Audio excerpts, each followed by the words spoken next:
Hello, welcome to my YouTube channel. In this video we tell you why did the USSR collapse. On December 25, 1991, the Soviet flag flew over the Kremlin in Moscow for the last time. Representatives from Soviet republics, Ukraine, Georgia, Belarus, Armenia, Azerbaijan, Kazakhstan, Kyrgyzstan, Moldova, Turkmenistan, Tajikistan and Uzbekistan, had already announced that they would no longer be part of the Soviet Union. Instead, they declared they would establish a commonwealth of independent states. Because the three Baltic republics, Latvia, Lithuania and Estonia, had already declared their independence from the USSR, only one of its 15 republics, Kazakhstan, remained. The once mighty Soviet Union had fallen, largely due to the great number of radical reforms that Soviet President Mikhail Gorbachev had implemented during his 6 years as the leader of the USSR. However, Gorbachev was disappointed in the dissolution of his nation and resigned from his job on December 25. It was a peaceful end to a long, terrifying and sometimes bloody epoch in world history. In the Russian Revolution of 1917, revolutionary Bolsheviks overthrew the Russian Tsar and 4 socialist republics were established. In 1922, Russia proper joined its far-flung republics to form the Union of Soviet Socialist Republics. The first leader of this Soviet state was the Marxist revolutionary Vladimir Lenin. The Soviet Union was supposed to be a society of true democracy, but in many ways, it was no less repressive than the Tsarist autocracy that preceded it. It was ruled by a single party, the Communist Party, that demanded the allegiance of every Russian citizen. After 1924, when the dictator Joseph Stalin came to power, the state exercised totalitarian control over the economy, administering all industrial activity and establishing collective farms. It also controlled every aspect of political and social life. People who argued against Stalin's policies were arrested and sent to labor camps known as gulags or executed. After Stalin's death in 1953, Soviet leaders denounced his brutal policies but maintained the Communist Party's power. They focused in particular on the Cold War with Western powers, engaging in a costly and destructive arms race with the United States while exercising military force to suppress anti-communism and extend its hegemony in Eastern Europe.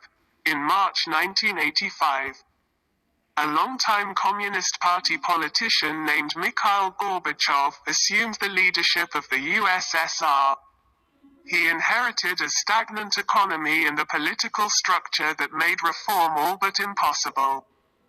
Gorbachev introduced 2 sets of policies that he hoped would help the USSR become a more prosperous, productive nation. The first of these was known as glasnost, or political openness. Glasnost eliminated traces of Stalinist repression, like the banning of books and the omnipresent secret police, and gave new freedoms to Soviet citizens. Political prisoners were released. Newspapers could print criticisms of the government. For the first time, parties other than the Communist Party could participate in elections. The second set of reforms was known as perestroika, or economic restructuring. The best way to revive the Soviet economy, Gorbachev thought, was to loosen the government's grip on it. He believed that private initiative would lead to innovation. So individuals and cooperatives were allowed to own businesses for the first time since the 1920s. Workers were given the right to strike for better wages and conditions. Gorbachev also encouraged foreign investment in Soviet enterprises. However, these reforms were slow to bear fruit. Perestroika had torpedoed the command economy that had kept the Soviet state afloat, but the market economy took time to mature. In his farewell address, Gorbachev summed up the problem. The old system collapsed before the new one had time to begin working. Rationing, shortages and endless queuing for scarce goods seem to be the only results of Gorbachev's policies. As a result, people grew more and more frustrated with his government.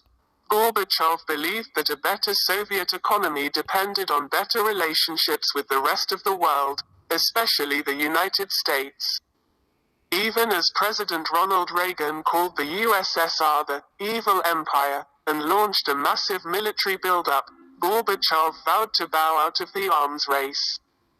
He announced that he would withdraw Soviet troops from Afghanistan, where they had been fighting a war since 1979. And he reduced the Soviet military presence in the Warsaw Pact nations of Eastern Europe. This policy of non-intervention had important consequences for the Soviet Union, but first, it caused the Eastern European alliances to, as Gorbachev put it, crumble like a dry saltine cracker in just a few months. The first revolution of 1989 took place in Poland, where the non-communist trade unionists in the Solidarity movement bargained with the communist government for freer elections in which they enjoyed great success. This, in turn, sparked peaceful revolutions across Eastern Europe. The Berlin Wall fell in November. That same month, the Velvet Revolution in Czechoslovakia overthrew that country's communist government. In December, however, violence reigned. A firing squad executed Romania's communist dictator, Nicolae Ceausescu, and his wife. This atmosphere of possibility soon enveloped the Soviet Union itself. Frustration with the bad economy combined with Gorbachev's hands-off approach to Soviet satellites inspired independence movements in the republics on the USSR's fringes. One by one, the Baltic states, Estonia, Lithuania and Latvia, declared their independence from Moscow. On August 18, 1991, concerned members of the Communist Party and the military and government placed Gorbachev under house arrest. The official reason given for his imprisonment was his inability for health reasons to lead as president, though the public knew better. Leaders of the coup declared a state of emergency. The military moved on Moscow, but their tanks were met with human chains and citizens building barricades to protect Russian parliament. Boris Yeltsin, then the chair of parliament, stood on top of one of those tanks to rally the surrounding crowds. The coup failed after 3 days. On December 8, Yeltsin traveled to Minsk, where he met with leaders of the Republic of Belarus and Ukraine, signing an agreement that broke the two countries away from the USSR to create the Commonwealth of Independent States. The agreement read, in part, the Soviet Union as a subject of international and geopolitical reality no longer exists. Just weeks later, Belarus and Ukraine were followed by 8 of the 9 remaining republics, who declared their independence from the USSR after a meeting in Alma-Ata, in today's Kazakhstan. Georgia joined 2 years later. Back in Moscow, Gorbachev's star was falling while another politician was rising, Boris Yeltsin, the man who had stood atop that tank before Parliament, now had control of both Parliament and the KGB. Gorbachev's resignation as president was inevitable, and on Christmas Day, 1991, he gave up his office, saying, "We're now living in a new world. An end has been put to the Cold War and to the arms race, as well as to the mad militarization of the country, which has crippled our economy.